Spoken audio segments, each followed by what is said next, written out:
Fans noticed all of it and they weren't staying quiet. Comment sections turned into battlegrounds. This is exactly why people don't respect women's sports leadership. They're sabotaging their own success because of jealousy. Caitlin brings more viewers than the rest of the team combined, and this is how they treat her. If she refuses to play, I'm refusing to watch. That last sentiment started spreading like wildfire. Fans weren't just upset, they were making promises, threats, even vowing to boycott Team USA entirely if Caitlin Clark wasn't treated with the respect she deserved. And this wasn't a small fringe group. This was mainstream. Sports commentators started picking up the story. Podcasts dedicated entire episodes to breaking down the controversy. Former players, some of whom had represented Team USA themselves, started weighing in publicly. The consensus? Something was very, very wrong inside that camp. But here's where things get even more intense. Because while the public firestorm was raging, something else was happening behind closed doors. Team USA officials were in crisis mode. Emergency meetings were called. Conversations that were never supposed to happen started taking place. And at the center of all of it was one terrifying realization. Caitlin Clark wasn't bluffing. She was genuinely considering walking away. Sources close to the situation say that when officials first heard the rumors, they dismissed them. She'd never do that, they reportedly said. She needs us more than we need her. But they were wrong. Dead wrong. Because Caitlin Clark doesn't need Team USA to validate her legacy. She's already building one on her own terms. And when officials finally realized the gravity of the situation, when they understood that their golden goose might actually fly away, panic set in. The question wasn't whether they had made a mistake, the question was whether they could fix it before it was too late.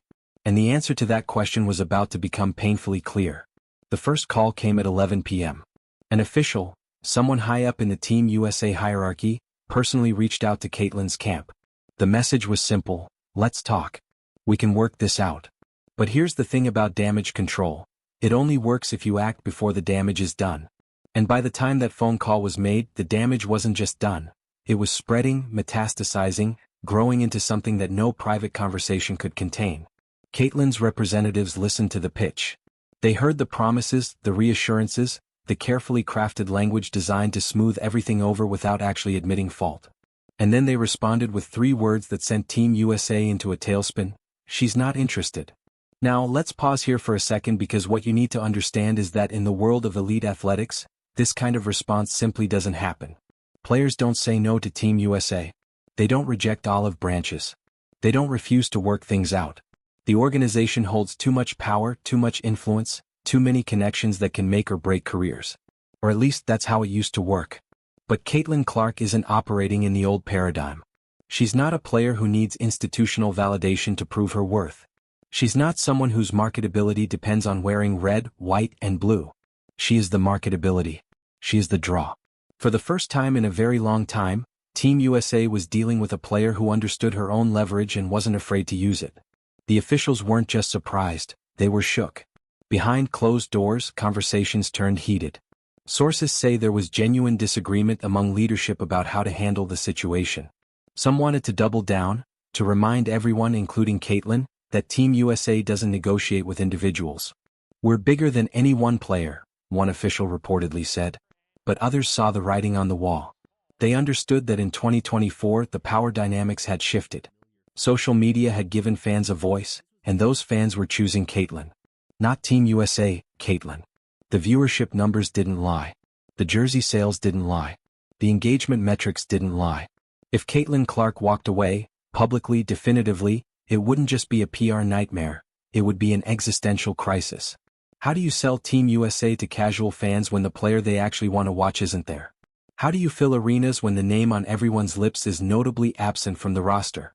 How do you maintain relevance when your biggest star just told the world you weren't worth her time? These questions hung in the air like a storm cloud, and the answers weren't comforting. But here's where things take another unexpected turn.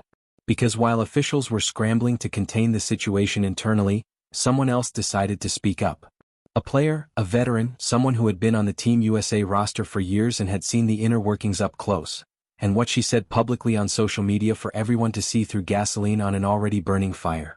Her message was short, direct, and absolutely devastating for Team USA's leadership. Maybe if we spent more time respecting talent and less time protecting egos, we wouldn't be losing the future of our sport.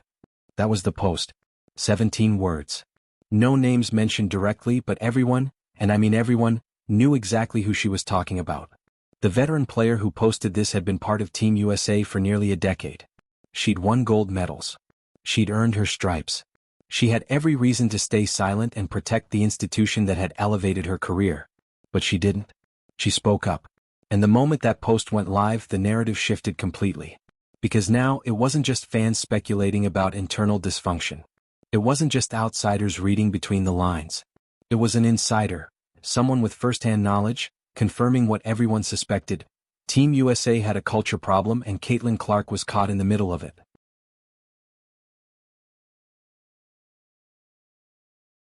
The post exploded overnight. Thousands of retweets. Tens of thousands of likes. Comment sections flooded with fans demanding answers. Finally, someone on the inside is telling the truth. This is bigger than basketball. This is about respect. If even the veterans see it, why can't leadership? Sports networks picked up the story immediately. Analysts who had previously stayed neutral suddenly had opinions. Hot takes flew from every direction. But the most significant reaction? It came from inside the camp itself. Sources say that when leadership saw the post, there was an immediate scramble to identify who wrote it. Meetings were called. Players were questioned. The atmosphere inside camp went from tense to downright toxic. And here's the darkest part. Instead of addressing the actual issue, instead of acknowledging that maybe, just maybe, the criticism had merit, officials focused entirely on damage control, on finding the leak, on punishing dissent, on making sure no one else spoke out. One source described the environment as suffocating. It stopped being about basketball, they said. It became about control, about making sure the story didn't get any bigger. But stories like this don't shrink, they grow. Especially when the people at the center refuse to address the root cause. Meanwhile, Caitlin Clark remained silent. No posts, no interviews, no public statements, just silence. And that silence was deafening. Because in the age of social media, when athletes comment on everything, when every moment becomes content, choosing to say nothing is its own kind of statement. It's a refusal to engage on their terms.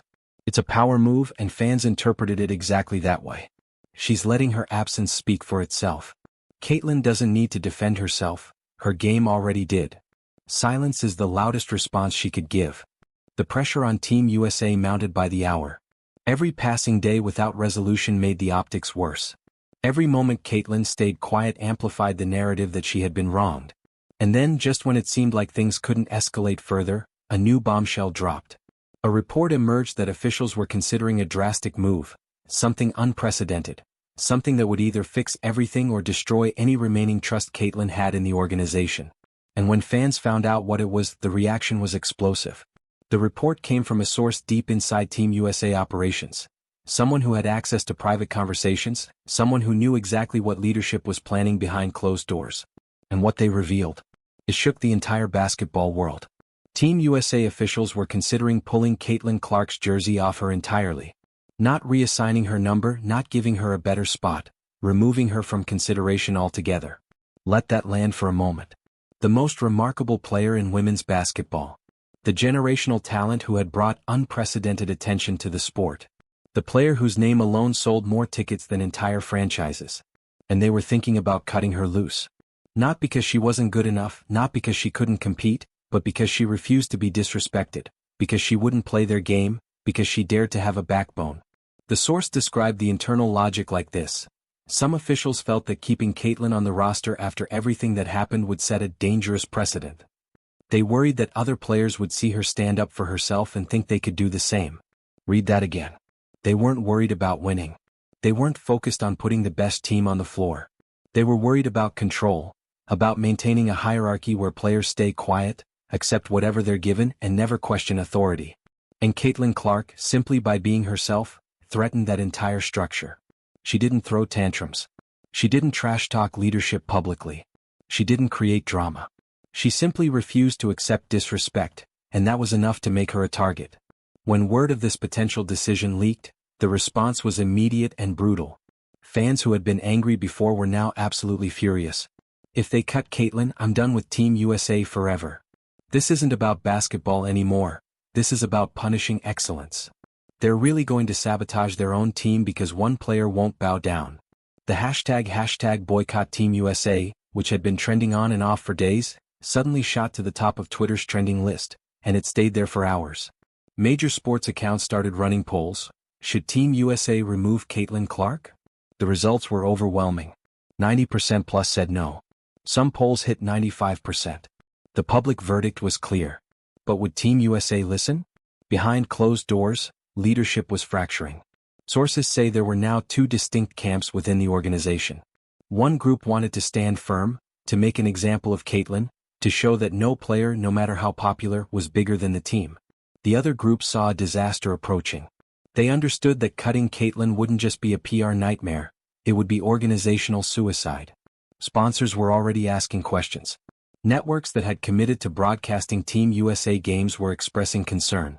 Corporate partners who had signed deals specifically because of Caitlin's expected presence were suddenly demanding meetings. The money people were getting nervous. And when the money people get nervous, everything changes. But here's the twist nobody saw coming. While officials debated her fate, while fans raged and sponsors panicked, Caitlin Clark was making moves of her own. Quiet moves, strategic moves. Moves that would completely flip the script on everyone who thought they had power over her. And when those moves became public knowledge, Team USA officials realized something terrifying. They had underestimated her badly. While Team USA officials were busy debating her future in closed-door meetings, Caitlin Clark was building her own, quietly, strategically, brilliantly. See, what most people don't realize about Caitlin is that she's not just an elite athlete. She's an elite mind. She understands the game, not just the one played on hardwood but the one played in boardrooms and media cycles, and she had been paying attention. She saw how the WNBA's visibility exploded when she entered the league. She watched her jersey sales eclipse everyone else's combined. She noticed how ratings spiked whenever she stepped on the court. She understood her value. More importantly, she understood that her value existed independent of Team USA. So, while officials were treating her like a replaceable piece on their chessboard, Caitlin was building an empire outside their control. The first move was subtle. Her team began quietly reaching out to major brands that had previously only associated with NBA players. Sneaker companies, sports drink conglomerates, tech giants looking for authentic athlete partnerships. The conversations weren't hypothetical, they were concrete. Contracts were being drafted, numbers were being discussed, terms were being negotiated. And the figures being thrown around? They dwarfed anything Team USA could offer in terms of exposure or prestige. One source close to the negotiations put it bluntly, Caitlin doesn't need the Olympic stage to become a global icon. She's already there. The brands see it. The numbers prove it. Team USA's jersey was never going to make or break her legacy. But that wasn't the only move Caitlin was making. Around the same time, her social media presence started shifting. Nothing dramatic, nothing that would make headlines on its own, but if you were paying attention, really paying attention, you'd notice the pattern. She started engaging more with international basketball content. Liking posts from European leagues, commenting on highlights from players overseas. Fans initially dismissed it as random, but it wasn't random, it was calculated. Because Caitlin Clark was sending a message, not to fans but to Team USA officials: I have options. I don't need you. And if you keep playing games, I'll take my talents somewhere that appreciates them. The international basketball community took notice immediately. Suddenly, European leagues that had never seriously considered pursuing WNBA stars started making inquiries. What would it take to bring Caitlin overseas for a season? What kind of package would catch her attention? The answers they received made headlines across the sports world. Team USA officials, meanwhile, were still stuck in their bubble. They were so focused on internal politics, on protecting egos, maintaining hierarchies, controlling narratives, that they completely missed what was happening externally. They thought they held all the cards. They thought Caitlin needed them. They thought wrong. And by the time they realized the ground had shifted beneath their feet, it was almost too late. Almost. Because there was still one card left to play. One final move that could either save the situation or destroy any remaining chance of reconciliation. And the person who made that move? It wasn't an official. It wasn't a sponsor. It wasn't even Caitlin herself. It was someone nobody expected to get involved. Someone whose voice carried more weight than almost anyone in women's basketball history. And when she spoke, everything changed. The call came at 7 a.m. Caitlin's phone buzzed with an unknown number. Normally she'd ignore it, let it go to voicemail, deal with it later, but something told her to answer. And when she heard the voice on the other end, her heart stopped. "Caitlin, this is Diana.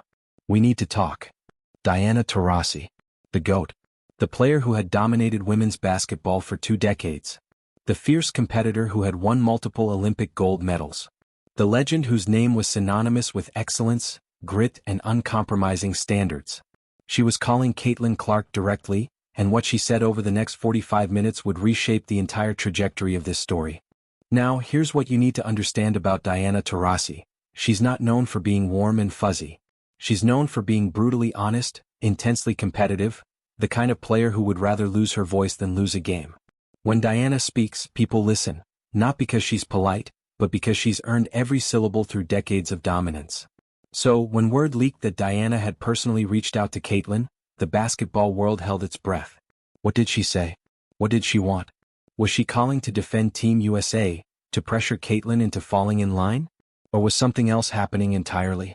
Sources close to the conversation describe it as raw. Diana didn't sugarcoat anything. She didn't pretend the situation was simple. She acknowledged the dysfunction, the politics, the disrespect Caitlin had experienced. But she also said something else, something that cut through all the noise.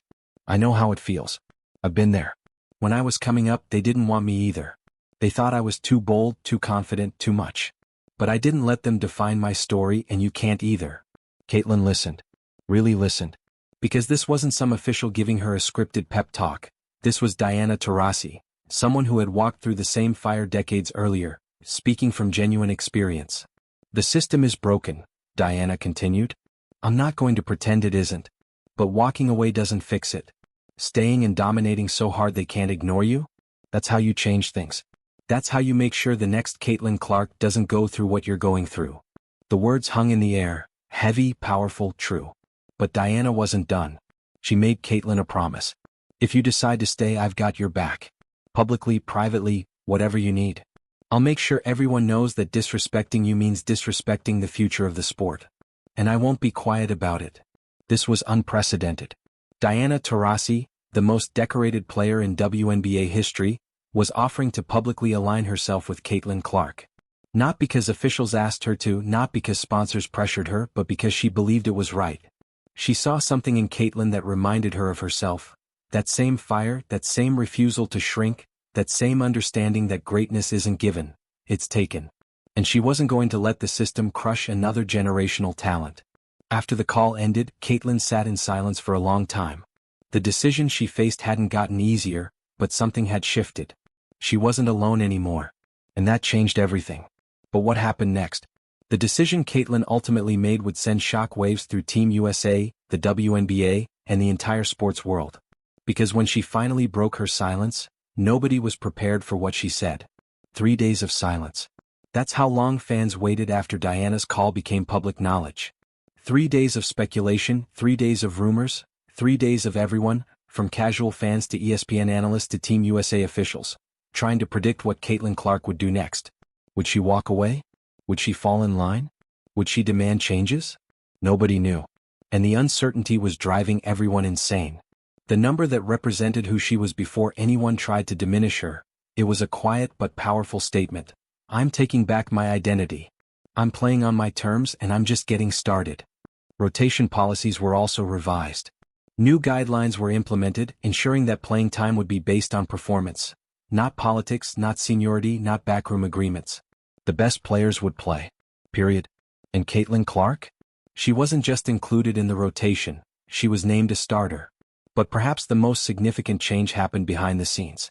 Several officials who had been vocal about marginalizing Caitlin quietly stepped back from leadership positions. No public announcements, no formal statements. They just disappeared from decision-making roles. And in their place, new voices emerged. Voices that understood the modern landscape of women's sports. Voices that prioritized excellence over ego. Voices that recognized that players like Caitlin Clark aren't threats to be managed, they're assets to be celebrated. As for Caitlin herself, she never gloated. She never said, "I told you so." She simply returned to practice, put her head down and got to work. Because at the end of the day, that's who she is. Not someone who plays politics, not someone who seeks drama, just someone who wants to compete at the highest level and refuses to let anyone stand in her way. But here's the thing. This story isn't really about Caitlin Clark. Not entirely.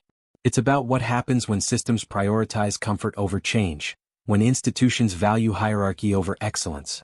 When the people in power forget that their power comes from the people they're supposed to serve. Caitlyn's story exposed all of it. And in doing so, she didn't just change her own situation, she changed the entire conversation around women's sports. So, where do we go from here? For Team USA, the path forward is clear. They've been given a second chance, an opportunity to build something truly special around a generational talent. The question is whether they'll seize it. For the WNBA, this moment represents a turning point. The league has never had more visibility, more attention, more potential. The question is whether leadership will rise to meet the moment. And for Caitlin Clark? She's just getting started. The records she'll break, the games she'll win, the barriers she'll shatter. We haven't seen anything yet.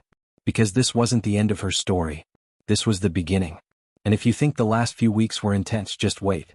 Because Caitlin Clark doesn't just play basketball, she changes the game forever. If this story moved you, hit that subscribe button. Drop a comment telling me what you think about how Caitlin handled the situation. And share this video with someone who needs to see what standing up for yourself really looks like. Because stories like this, they deserve to be heard.